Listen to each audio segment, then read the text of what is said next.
Welcome to Growing Up in America the Way It Is. You're on 90.1 FM, KPFT Pacifica Radio, and wherever you listen to your podcasts. My name is Briauna Derry. I'm the Director of Media Activism over at Children at Risk, and I am your guest co-host today, joined by the one and only Reagan Schneckenburg. Good morning. Yes, How's it going? I'm doing good. How are you? I'm good. I'm jazzed. I'm happy to be on the show. It's been a moment since I've hosted. We have Yeah, a great lineup of guests today, right? yeah, we do, and I'm excited. It's gonna be fabulous. So just a quick little note for all of our brand new listeners, 'cause I know there's so many of you out there joining us today. This is Growing Up in America, and this show is always a discussion on our children, public policy, and how do we as a city and a community do when it comes to taking care of all of our kids. This show is a production of Children at Risk. That's a nonprofit organization dedicated to research, public policy, law, and collaborative action on behalf of all Texas youth. Every week, we're aiming to fill these same 60 minutes with a lively conversation on the children of Texas with experts on the quality of life for those kids. So this week, Reagan, we're going to be continuing our new favorite segment, Growing Pains with You, which Oh is yeah. fabulous. And we also have our regular data of the day, and our number today is 35%. Do you want to guess first? 35% of people who regularly eat breakfast every morning. Ooh, I like it. I I would would love to be one of those 34%, by the way. honestly, this coffee right here, that's not breakfast. It's a terrible habit. I'm going to go ahead and guess that 35% of all Houstonians don't have access to a car or public transportation readily available. I like that. That's actually a good one. Right? I'm carless, so it is a big concern of mine. Yeah. Do you want to tell our listeners who we have on the show today with us?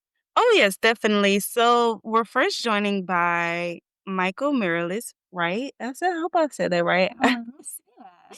And then we also have Arturo Brito. He's the president and CEO at Children's Health Fund in New York. And then we will also be joined by Dr. B. Glenn Wilkerson. He's the president of the ARC Group. And then lastly, we have Megan Menchacha. She's the education reporter for the Houston Chronicle. And So we we have some really love good Megan. topics. She's fantastic, honestly. Yeah. Sorry, go ahead. Yeah. I'm excited. So I'm especially excited to talk about foster care and education. The those are topics that kind of like pull to my heartstrings. So I'm actually excited for that. Same, same. They're going to be hard conversations. I think there's been a lot going on in that space, Mhm. politically, policy level, as well as just, we're back to school, so there's a lot to dig into with Megan specifically too. But I think it is time to move to our next segment, Reagan, right? And we're not going to do Yeah, I feel like we need like a little beat or something, a little haha or I don't know. But I thought this topic was great. Effective studying. Now, Bree, I don't know if you know this, but I graduated from Unitech University Academy, I'm sorry, and in massage therapy. And so in the midst of me moving, in the midst of me moving, I haven't had time to take my test. And so I thought this was the perfect time to get back into it. And as I'm studying, I'm like, I think my brain is a little bit different from when I was younger. Cramming is not the go-to technique right now. That's not it. So what is the best technique? And so what I'm learning is splitting my time and my studying between 20 minutes and 5 minutes. So studying for 20 whole minutes and then spend those 5 minutes or whatever I want to, waste my brain space on. I get distracted a lot. And so going into coffee shops is not my thing. I tend to look at other people. I'm snacking, I'm buying coffee, I'm doing everything but studying. And so I guess that I'm learning that's the best technique, study for 20, pause for 5, study for 20, pause for 5. But I'm curious, how's the best studying technique work for you? This is such a great topic, and I'm flashing back to finals week. Like, oh my gosh, it's been like 6 years since I graduated. Anywho, wow, just feeling very old in this moment. But I remember finals week, and I would take the day off before work or work before the test, and I would just sit there in the library and cram for like 3 or 4 hours, and somehow that worked. I've always been a stupid good test taker. I can just guess the right questions long. I'm jealous. It's a terrible superpower, let me tell you. I didn't retain anything. But just thinking about psychology and and brain development, there's actually this thing where, yes, that brain break is essentially important. You do need to like, your brain can only focus for so long. We're Yeah. naturally Yeah. out kind of people, just being human.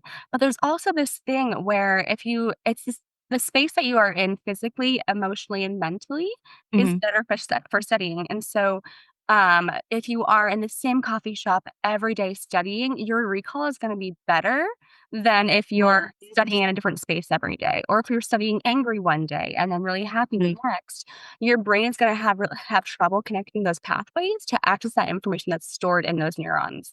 So right? I'm I'm, like, flabbergasted, right, can I, like, just put you in my purse and, like, just bring you along with me when I'm studying? Like, I never knew that. It's wild to me, and you see people who have, like, a glass of wine or a beer with friends while studying, that is actually that's not productive unless you're gonna go and drink a beer before your test, like, that Yeah. state-dependent knowledge is essential, and by drinking that substance, you're changing your internal state. So So, now I'm curious, Bree. So, what do you think of study groups? Is that effective? Studying groups with your friends? absolutely. Really? So I was terrible at studying myself, but if I taught somebody else a concept, whether I knew it or not, if I had to like stumble my way through it and do it 2 or 3 times, Mhm. they learned and I learned better by explaining the concept itself. So studying and brain science is fascinating on so many levels. I'm really glad this is a growing pains topic today. Yeah, because, well, when I was in college, right, I've studied in groups, and I it was at a effective, it was, but it also felt like it didn't, as I don't know, it's like I needed my friends to be with me in the exam room taking my exam, like, now I don't remember now that I'm not with my friends studying, so I wonder if there's something to just envisioning them around you. You know, you manifest that I energy of comfort and friendship, and maybe that's something. This is not research backed, by the way. I'm just it feels like it. if you say it confidently, anybody will believe you. Yeah. I believe we do have our first guest on hold. Is that right, Reagan? Yes, we sure do. All right, so let's go ahead and wrap up this quick growing pains. Was there one last thing you wanted to share with the audience before we go to a musical break? I don't the only thing I have is try the 20-minute, 5-minute pause, habit. That is one of the best things I'm learning right now, so, I'm gonna get that A plus, okay? We're on a roll to A plus. I believe in you and keep me posted. But we are going to go to a quick musical break, and then we have Mr. Michael Mireles, the director of Civic Engagement over at LUPE, La del Pueblo Entero. Wow, I do not speak Spanish. I am so sorry. I hope you did not hear that. Over at LUPE joining us, and we will be right back in just a moment. Ey, ey, y aprovechame hoy, que mañana me voy y no sé cuándo vuelvo. Si en tus ojos me pierdo. Y aprovechame hoy, que mañana me voy y no sé cuándo vuelvo. Si en tus ojos me pierdo. Y nadie le pidió, pero estamos aquí. Yo no sé si fue Dios, ay, pero creo que lo vi. Cuando me besaste, no sé cuándo llegaste, pero no quiero que te vayas. Tú haces contraste con todo este desastre que me toca vivir. And we are back for our first guest of the day, Michael Mireles, the director of Civic Engagement over at LUPE. Michael, how are you doing this morning? It's great to have you join us. Good morning. I'm doing well. How are you? I'm good. I'm good. And here with me, I have Reagan Schneckenburg. I believe you guys have been chatting via email here, but this is a very fast interview. So I'm just going to jump right in, then I'll let Reagan take it away. So we've had the opportunity at Children Risk to work with you a couple of different times, but it's been a second. So do you want to just set the stage for us? Tell us a little bit about you, your work, and kind of what that means right now. Yeah. So I work in the civic engagement space. LUPE is a nonprofit organization in South Texas that primarily works with immigrants and farm workers, providing social services, and also doing community organizing in underdeveloped housing structures like colonias along the border. And primarily, my work deals with getting folks registered to vote and activating them at the polls. Oh, that's fascinating. I think, one of the positive things that's happening nowadays is people are eager to vote, and, I want to know, in which the communities do you serve? How do you leverage civic engagement to further Lupe's mission and empower these folks?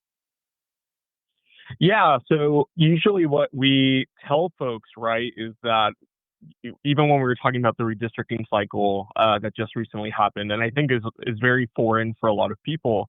But these processes, be it redistricting or just a municipal election, they really determine practically every aspect of your life. And it's incredibly important that folks go out and actually voice what they would like to see in their Mhm. communities and in their household when it comes to local, state, federal policy. And speaking of that, what do you think of college campuses, promoting this essentially? So college campuses, I think they've been doing a better job of getting folks, students, access to voter registration. We've seen here, at least in Hidalgo County, that the universities are very welcoming to organizations to come promote civic engagement. But I do think that there is more that can be done in a classroom setting to promote civic engagement. The climate just makes it a little difficult these days. Mhm. I mean, we just saw a Texas A&M professor get laid off for I mean, it wasn't related specifically to the work you do, but laid off for her curriculum and not changing it according to preferences that may not align. So it really is a hard political climate to do this, and especially on a college Mhm. campus. Michael, you mentioned really getting folks mobilized and having them share what they want, especially in light of redistricting. And there's been a lot that's been happening, both at the state and federal levels right now, that impact the communities you serve directly. And so I'm curious. I know colonias aren't super talked about, at least in like the Houston, Dallas area. When I first came to Texas, it took me a minute to learn what they were. But they're a beautiful community, and they have a lot of strength to them. And so I'm curious, in your work, what are you hearing that folks want? Is there anything that's, like, kinda coming to the surface there on those key messages that they're looking for? Yeah, so there's two really big issues right now, I think, for folks in colonias along the border. So first and foremost, I think it's just getting the resources that they need. We have really bad flooding infrastructure in South Texas. I know that we just saw a recent tragedy in Central Texas, but just a month or two prior, we actually had a flood down here as well, and more than one person died because of the flooding. So we've had that issue for a really long time, and it's been very difficult to get leaders in policy to actually move dollars and move laws so that we can actually fund proper flooding infrastructure down here. The other thing that I'll mention too is that there's just such a gap between policy changes and those changes being communicated to the people that they're affecting.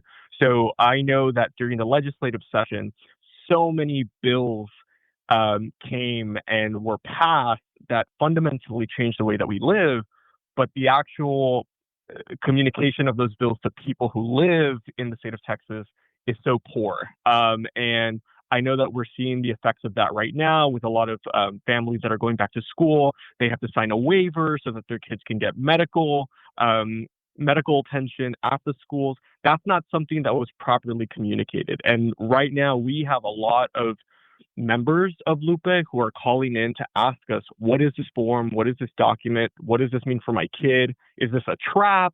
And I think schools are having a really hard time as well, just disseminating this information. Yeah, yeah. I'm actually glad that you mentioned, needing leaders, and do you think not having enough or the lack of leaders causing young people to kind of lose that sense of hope and urgency? How can we build a better civic engagement when they see systemic barriers around them? Yeah, so actually, somebody told me something really neat last week, and I want to use it. I want to use it in practice. So I don't think we should refer to these folks as leaders. They're just officials because they're not leading. So there are a lot of folks I think here that haven't made the opportunity to be able to communicate to the public. We don't have town halls. We haven't had a lot of open forums so that local officials can talk about policy changes at the federal and the state level. And I think part of that is because there's just this fear that folks are not going to like what they hear about policy changes and that they're going to take that to the ballot in November. Yeah. Yeah. I'm having a great conversation with this. I want us to do more, but to close us out, how does Lupe balance responding to immediate social and economic needs with activities that promote systemic or long-term change? Yeah, so we do, in fact, I mean, we respond to emergencies when they happen. During the flooding disaster that occurred here in South Texas, we opened up essentially a mutual aid where we were able to give money to folks down here who were affected by the flooding. FEMA has been a really poor resource for people. I think here, just in South Texas, the thousands of applications that went to FEMA, about 6 or 7 were approved, which is ridiculous. So we're doing our best to meet the needs of the folks down here. It's just going to take a lot more work and a lot more people. Yeah, yeah. Thank you, Michael Mireles, the director of the Civic Engagement at La Unión del Pueblo Entero. So happy to have you. We welcome you back anytime. But until then, please be back with us after this musical break.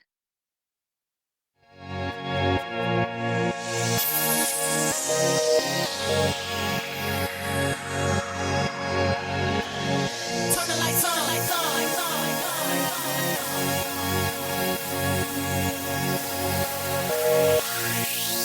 Every night I rush to my bed with hopes that maybe I'll get a chance to see you when I close my eyes. I'm going out of my head, lost in a fairy tale. Can you hold my hands and be my guide? Clouds filled with stars cover your skies, and I hope it rains. You're the perfect. And welcome back. I didn't want the music to stop. I'm such a B fan.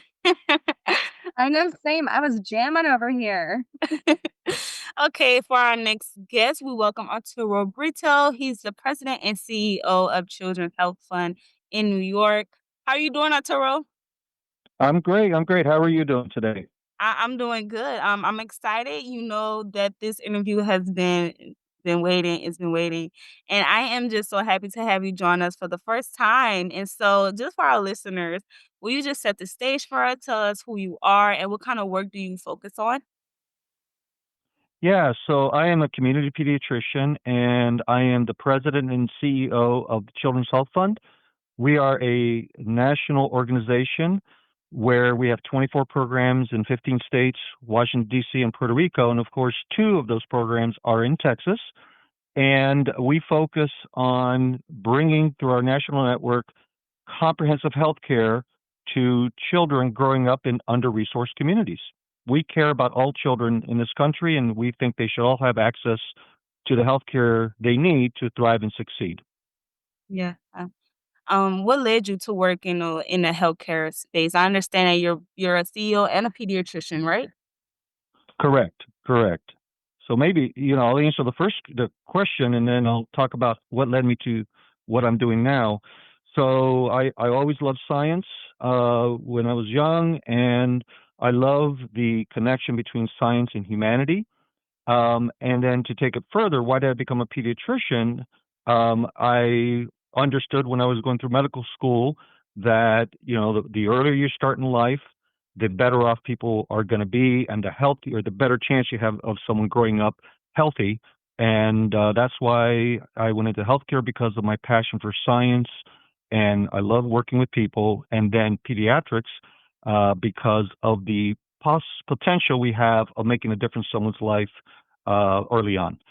Yeah. Why I'm doing what I'm doing is because I rejoined Children's Health Fund approximately 4 years ago in this position now, formerly serving as Chief Medical Officer. I also have a public health degree and have worked in that space in government and outside of government because of my increased frustration with the fact that our healthcare system needs to change to better serve all residents of this country, but particularly children who aren't getting the health care they need. So I'm wanted to do something more at a systems level to make that difference. And being a children's health fund, we also work on advocacy and trying to change systems to better serve everyone, really. I think this is so impactful just thinking, like, you can always have a direct impact on one person, but how do you have a long-lasting, sustainable impact on people? It's systems change, and it's always amazing to meet a fellow advocate. So at Children's Risk, we do a lot of this stuff, and we're gonna have to definitely involve you in some of our programming because I love everything that you've been saying, Arturo. So I'm curious, what oh, I can ask you so many things right now, 9 minutes is not enough time. So I'm Right? curious, what current health trends are you seeing right now that really either motivate you and give you, like, this fiery passion or really concern you in some ways? What should we be talking about Yeah, right now? it's kind of all three in one, right? So, what the number one, there's two big issues right now. I would say first and foremost, among our children and youth in this country, for the last 15, going on 16 years now, we have seen an increased trend in mental health issues in our children that are being unaddressed or inappropriately addressed. More and more children are coming to the emergency rooms with mental health issues like anxiety, depression, etc. That's not the best place. Emergency room department physicians and nurses will tell you, no, it's not the best place. They can manage it for the moment, but these kids need access to services that will improve their emotional well-being. And that is a trend, again, that's been happening for at least 15 years for a number of reasons, and then exacerbated by the COVID-19 pandemic. There aren't enough mental health providers, and we need innovative solutions to bring the providers that we do have into those communities that are least likely to have providers. But we also need to think beyond one-on-one therapy, and I could talk more about that. The other trend that we're seeing, and that is likely to get worse before it gets better, is that there's decreased access to pediatric providers or physicians or nurse practitioners or others who know and are taught and educated on how to work with children. It's a very and adolescents. It's a very specific field. And then on top of that, we don't have enough providers who understand cultural background, racial and ethnic differences, and in a time when that's needed more than ever.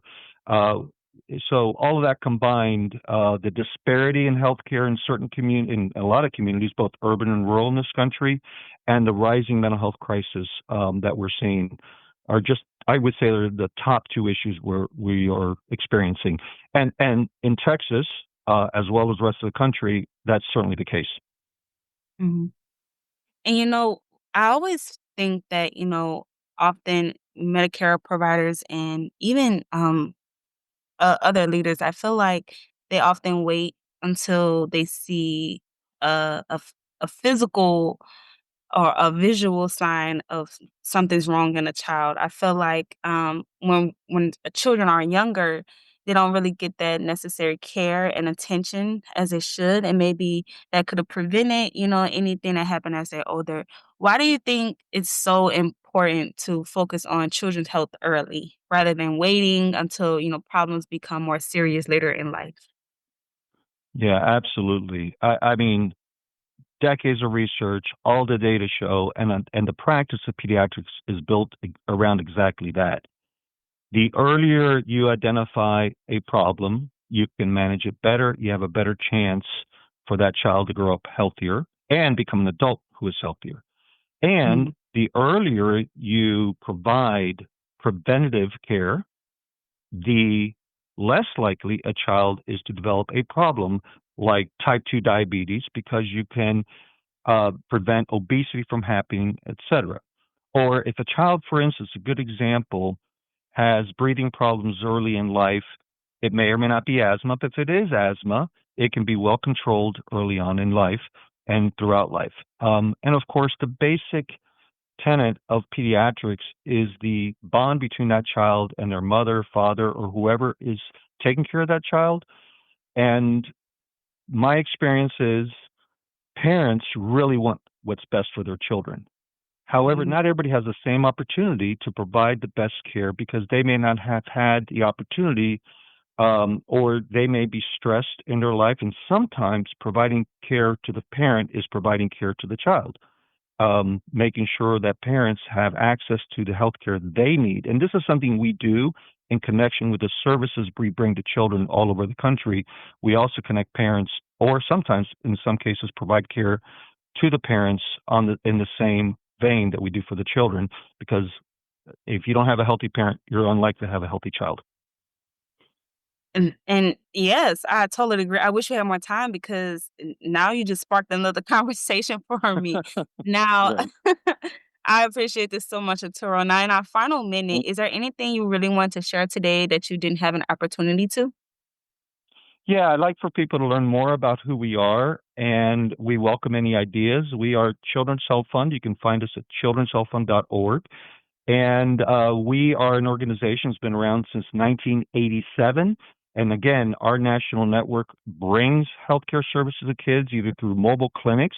We have a fleet of 50 around the country that do that, medical and dental and mental health services provided there. And we also have a lot of school-based clinics that we support, and through telehealth that we've been doing long before COVID, because sometimes that's the best way to bring the care. I really want to thank you, Reagan, for this opportunity, and be glad to be back on if you want to talk a little bit more about some of Yes, the services. definitely. Thank you so much, Arturo, for this. We'll have you back for Uh, sure. Much appreciated. Thank you. And we'll be right back after this musical break.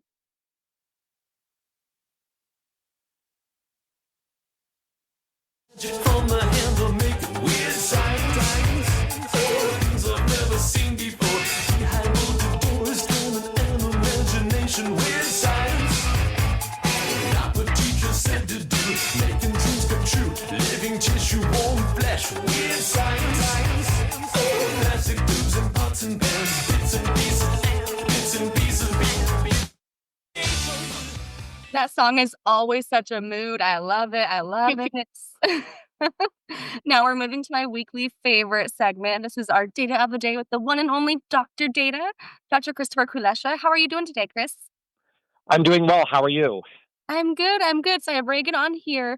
I was guessing that 35% might be the number of Houstonians that don't have access to a car or reliable transportation. And Reagan guessed something about breakfast, I believe. Yeah, maybe 35% of people eat breakfast every single morning. I don't know.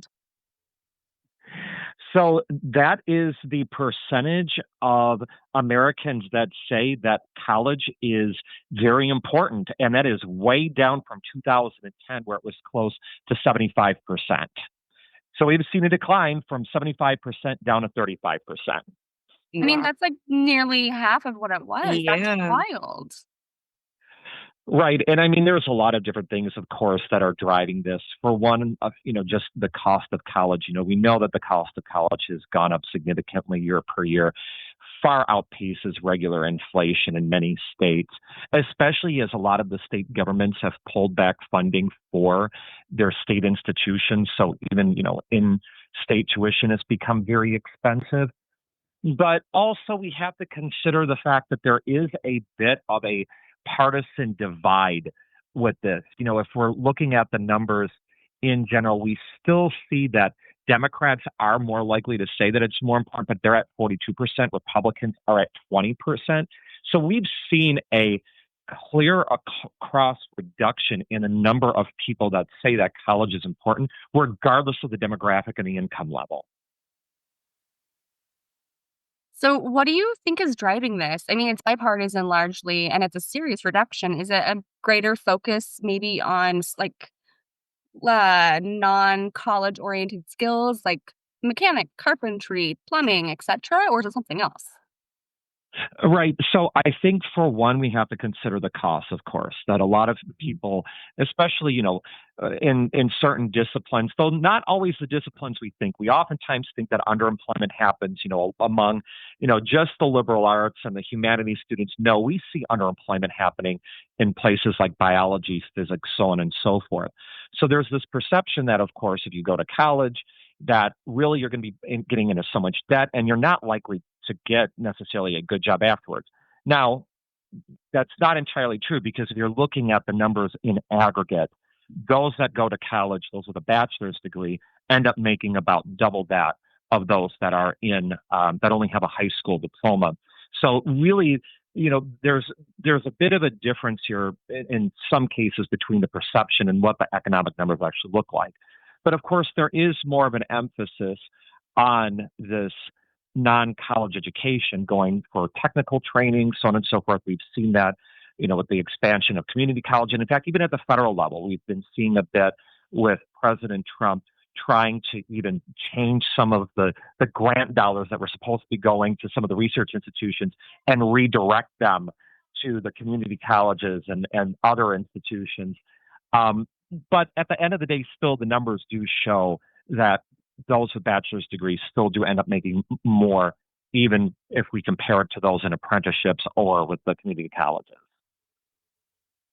Yeah, and it's crazy because I think that's kind of the trend nowadays. People do not want to go to a four-year university. They would rather get a certificate or take some crash courses online and get certified in that.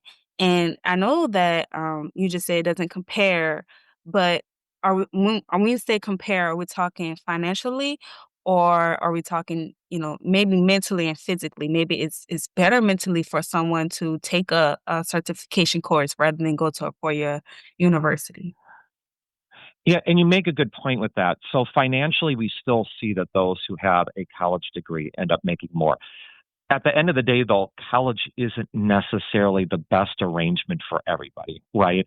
We have to consider the person's interests. We have to consider their economic background and conditions. We have to understand just the practicality of it as well. So with that said, that it may be advantageous for somebody to go to one of these technical programs or to one of these community colleges. And most definitely, those are things that really drive the economy. We need people in those areas, and they still are good paying jobs. They really are.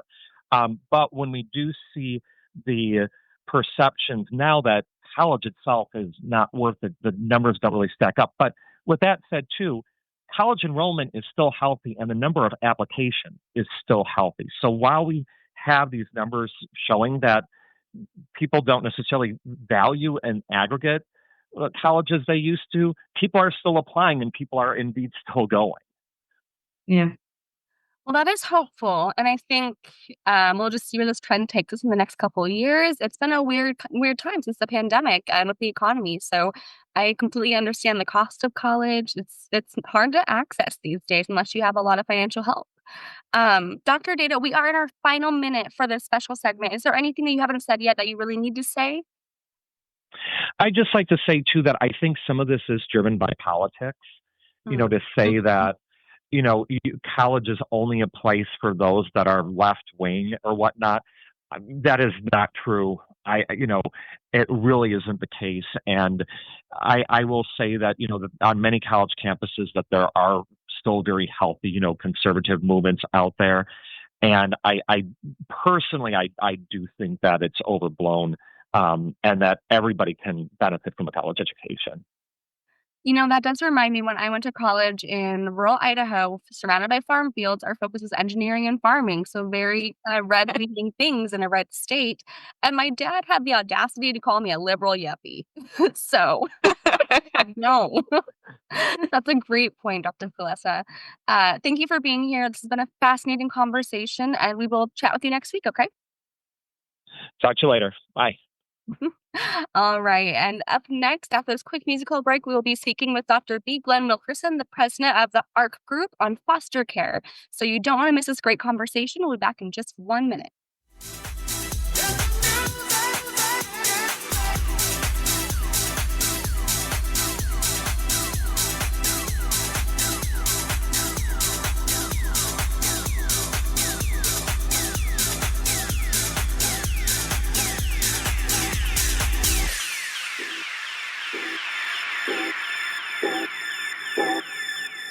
And the music began to play, to play, to play, to play, to play, to play, to play, to play.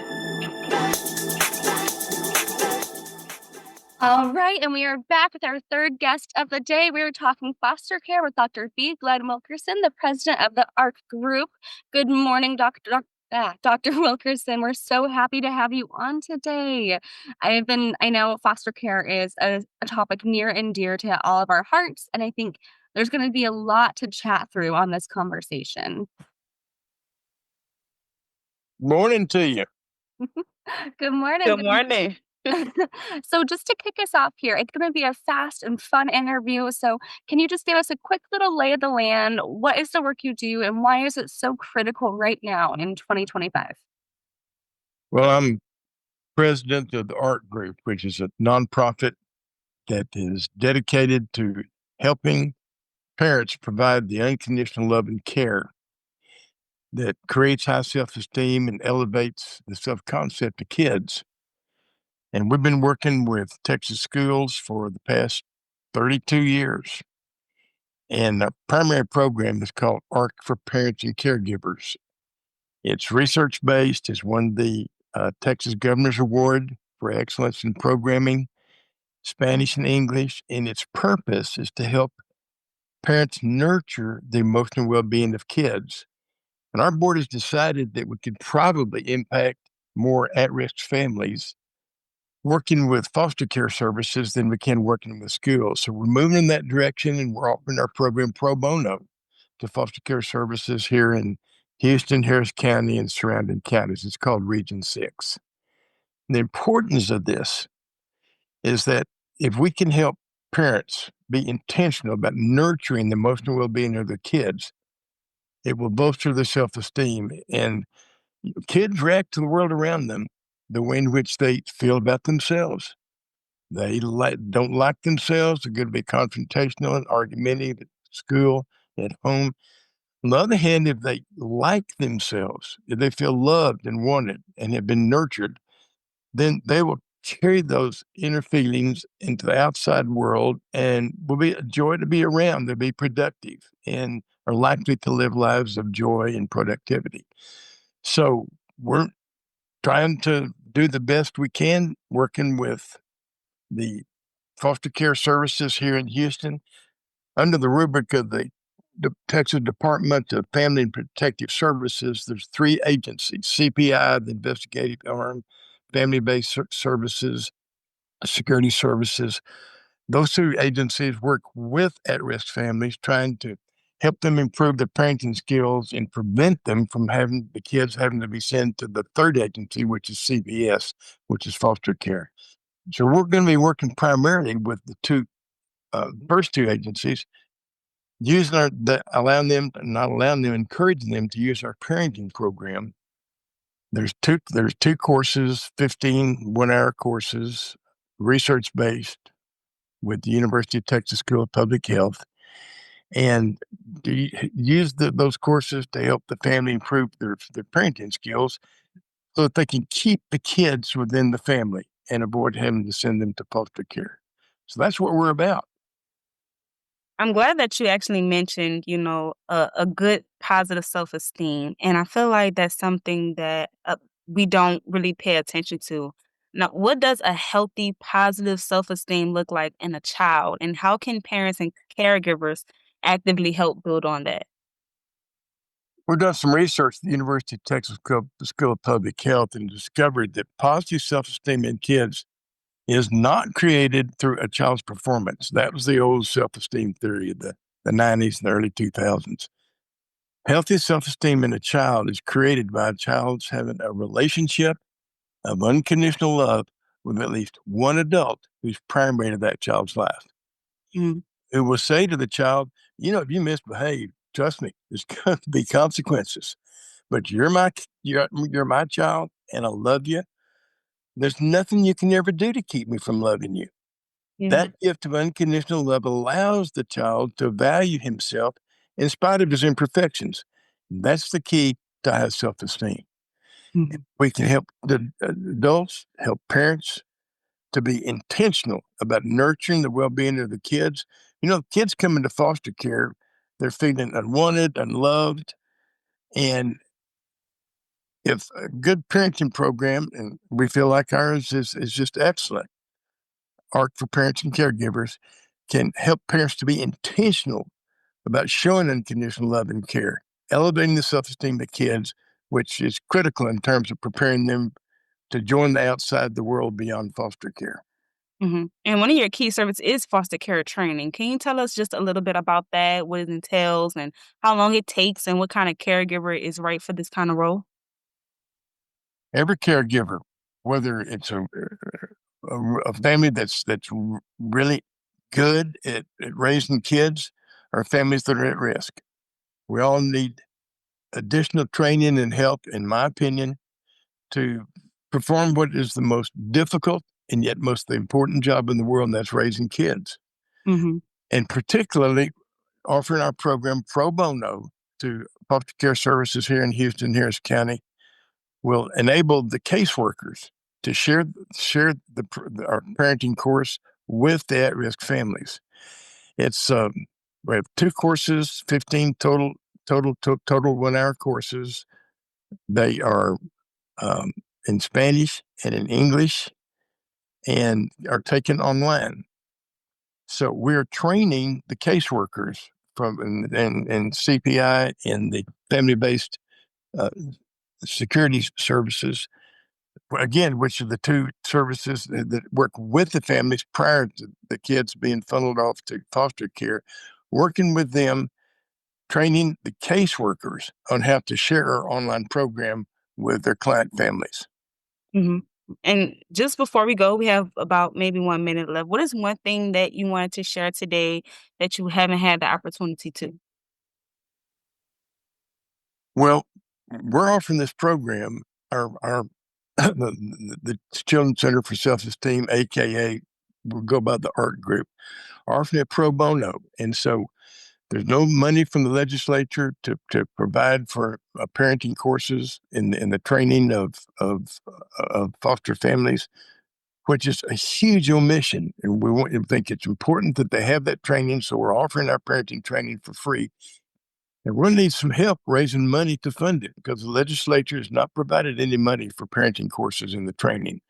So anybody wants to help, we're at ARC, A-R-K, at thearcgroup.org. And any help you can give us to provide this, something like 4,000 to 5,000 families we're going to be working with. And any help you can give us would be deeply appreciated. I love that. Thank you, Dr. B. Glenn Wilkerson, the president of the ARC Group. I love this conversation, but we'll be sure to talk about this again and have you back on. Thank you so much for joining us today. Next, we have Megan Menchaca. She's an education reporter at the Houston Chronicle, and we'll be right back after this break.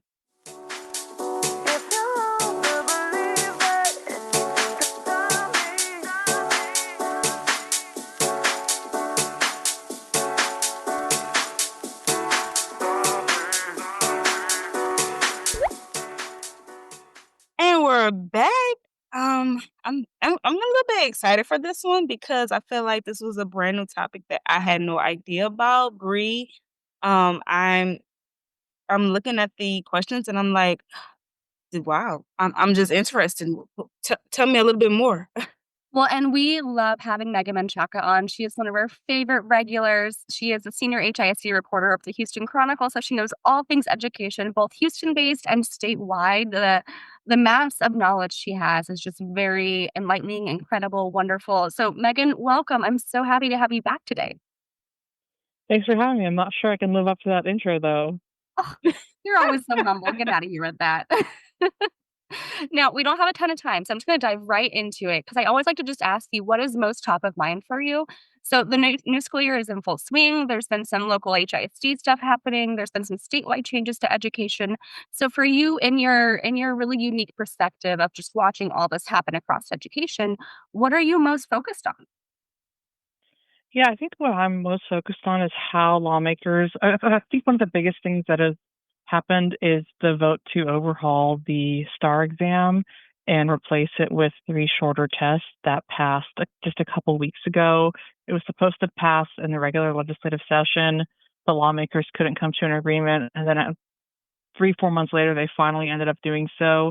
What that's going to look like is instead of 1 test at the end of the school year, The state in a couple of years will be introducing STAR tests that are staggered throughout the school year. So one close to the beginning of the year, one around the middle of the year, and one at the end of the year.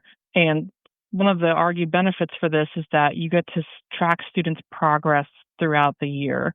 So if they don't do well in the middle of the year on long division, you can do a little more instruction on the topic so they're prepared for the end of the year exam. Now, I think the counter argument people have is that even though these tests are shorter, it's more exams that educators and students have to prepare for, more time spent in the classroom focused on state tests versus actual, instruction and educating students on this topic or that topic. I'm so glad you brought up those pros and cons, and that has been so top of mind for me, just thinking about the TEA accountability rankings that came out recently. Children are about to release our school rankings, and how does this change in test impact both students and also how we measure growth and accountability? And so when I've been reading about it, I feel like there's been a lot of conversation, almost maybe more so pro this change, because it feels like less pressure in a way. And so while there is more test taking, there's a little bit less like stringent focus. 'Cause I think I read somewhere that teachers would spend up to a week just dedicated to STAR preparation before it happened. Is that kind of what you've been seeing as well, Megan? Or am I just very biased in my research? I might be. Yeah, I think in Houston ISD, I think they have cracked down on the amount. They've said they're cracking down on STAR test prep. So they've actually instructed teachers stop spending time on preparing students specifically for the STAR. You should just be teaching them the curriculum, and hopefully that is up on the STAR. But I think that I would agree broadly that there is a lot of time spent in schools on STAR prep because of the high stakes nature of the test. Not only in some cases, like high school students need to pass the STARs to graduate, but the schools are also judged on them in the accountability ratings. And if they don't get enough students to pass, they could earn failing ratings, which has several negative consequences. But one of the biggest ones is that it could eventually lead to a state takeover, which most districts do not want. Absolutely. We've seen a lot of controversy over that in Houston for sure. Um, Something I've also been kind of keeping an eye on, and you may not know this yet, it may not be decided yet, but bilingual accessibility to the STAR test or any replacement of it. So in this new legislation, this new model for testing, are they going to offer like Spanish opportunities or Vietnamese opportunities at higher grade levels, or is it still going to kind of be restricted to those lower, still emergent bilingual levels? Like I think it's sixth grade, right? Yeah, I'm not sure about that one. I do know that the general philosophy for these exams is for they want students to know English by the time that they graduate. So I think that the way that the the general curriculum of schools is set up is to ensure that students are able to take a test in English and to understand English by the time that they graduate. I'm not sure about the kind of minutia of what this new bill will do for emergent bilingual students. I do know that that's a challenge for school districts, particularly if in areas where there is more immigration, more refugees, or more people who are moving to that school district versus leaving. That's a great answer, and, sorry to just put you on the spot there. I totally went off script on that one. It's just been a personal, like, mulling on my part, but that was fantastic, thank you. Kind of looking at the TEA accountability ratings, those came out a little bit ago, and were you surprised by anything you saw in Houston ISD, or was it kind of on par with what you were expecting from the statewide observation of accountability? Yeah, so much, I would say a huge chunk of the accountability ratings, particularly for elementary middle schools, is based on the results of the STAR exam, which are released several months before the accountability ratings come out.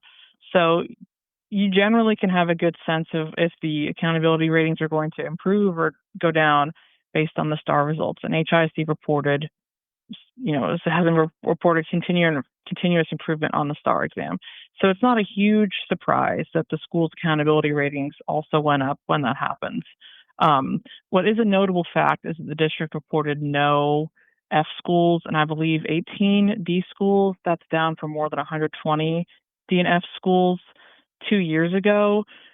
So that's hard to see beforehand. But having no F schools is a huge achievement for any district, particularly a district like Houston ISD when there are large percentages of Hispanic, Black, and low-income students who typically earn lower scores than their peers. Well, and just thinking about last year when we were having these conversations around education, the state takeover, and all this community like pushback and like pro con arguments around it, it seems like overall, like it's working, right? Based on just those scores. Yeah, I think that working is sort of in the eye of the beholder. If your benchmark for is it working is are test scores improving, then test scores are improving. So that would be a yes to that answer. But I think if you dig into the minutia, for example, the district saw some of the largest growth on algebra and biology exams, and that's because in certain schools they're delaying when students take those exams. So students are getting an extra year of instruction in those topics before, in some cases, before taking those exams. So it's not necessarily apples to apples comparison of previous years of students. So still growth, and these are students who weren't passing the STAR or weren't on track to pass the STAR before. So, but they're also getting maybe less advanced instruction at the end of their academic careers. So I think that some people might say like that's there are maybe some negatives to that. And I think other people would criticize different aspects of the takeover, like maybe test scores are improving, but teachers are leaving, or the school enrollment is dropping, or the culture of the school is worse than it was before the takeover. Those are things that aren't necessarily measured on the STAR test or the accountability ratings, but are still important and relevant factors to a family when deciding, is this school right for my child? Absolutely. And I think that academic success looks like so many different things in a lot of ways. And it's not just a standardized test. So I'm really glad you brought up that school culture. I think there's been a lot of focus on like teacher credentials as well and retention, etc. There's so much we could be digging into in relation to education right now. I know we are in our last few minutes before we move to our speed round questions. So, Megan, was there anything that you wanted to say in this interview that we should be keeping an eye on or know that you haven't had a chance yet to tell us? Yeah, I think one interesting thing to bring up that is worth noting is I think there's been a lot of controversy around the superintendent since he started, and the board is required to evaluate him every year, and the results of that evaluation just came out. He got a 91 out of 100. That's up from his score of around 67 out of 100 last year, and that score comes with a bonus of more than $173,000. That's in addition to his $462,000 base salary. So I've seen some people criticize the superintendent, say he doesn't deserve that rating because of this or that. But you can go see the rubric the district shared how he was evaluated and why he got that score. And much of it is based on objective metrics. Did he achieve this result? The student on the STAR under his leadership did this get this number. He's also rated on a leadership rubric, and you can see how he was rated on that. And if you're a community member, would you agree with that score? Would you disagree with that score? I just think it's interesting to see how the school board, which is basically the superintendent's boss, rated him and what their view of the superintendent is versus the average community or family member, how they would evaluate his performance. Now, my producers are telling me that I'm desperately running out of time, and they're like, "Hey, Bree, wrap it up, wrap it up." So I can dig into this for so long with you, Megan, and I have like 3 or 4 follow-up questions just on that topic. So I'm going to be in touch and try to get you back on the schedule in the coming weeks if that's okay. That sounds But great. we do need to go to our fast 5 questions. We have about 1 minute to ask as many questions as possible. So Reagan, take it away. Okay, after that good history lesson, we're gonna keep it in the school, okay? What was the best school lunch in elementary school, Megan? Ooh, I don't know. I used to get mozzarella sticks, and they had like little garlic bread. Kind of a version of Italian. I always really liked that. Ooh, that sounds good. Sounds like I went to the wrong elementary school. We love mozzarella sticks always. Okay, I have one quick question for you as well, Megan. Knowing that you're a journalist and you're into writing, I'm assuming you're also into reading. So, was there one book or a book series that little Megan was obsessed with and read every bit of? Oh, I love to. I'm a super nosy person, so I love the Nancy Drew series. I Yes, love it. that's a great answer. All right, Megan. Well, thank you for being here with us today. That was not enough time, but I do appreciate your expertise and your time for joining us today. Um, for our listeners, this has been Growing Up in America. If you enjoyed our discussion today, please tune in and join us next Wednesday live from 9 to 10 a.m. CT. We also release a rebroadcast of every episode by 5 p.m. on the same Wednesday. So this evening, you'll hear an episode on rss.com, on Spotify, on Apple Podcasts, wherever you get your podcasts. So this is Derry. I will talk to y'all soon. Thanks for joining us.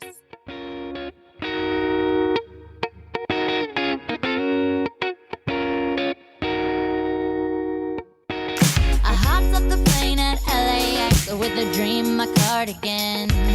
Welcome to the land of fame excess. Am I gonna fit in? Jumped in the cab, here I am for the first time. Look to my right and I see the Hollywood sign. This is all so crazy. Everybody seems so famous. My tummy's turning and I'm feeling kinda homesick. Too much pressure and I'm nervous. That's when the taxi man turned on the radio and a Jay-Z song was on. And the Jay-Z song was on. And the Jay-Z song was on. So I put my hands up to play my song. The butterflies fly away. Nodding my head like yeah. Moving my hips like yeah. Got my hands up to play my song. I know I'm gonna be okay. Yeah. It's a party in the USA. Yeah. It's a party in the USA. Get to the club in my taxi cab. Everybody's looking at me now. Like, who's that chick that's rocking kicks? She gotta be from out of town. So hard with my girls on her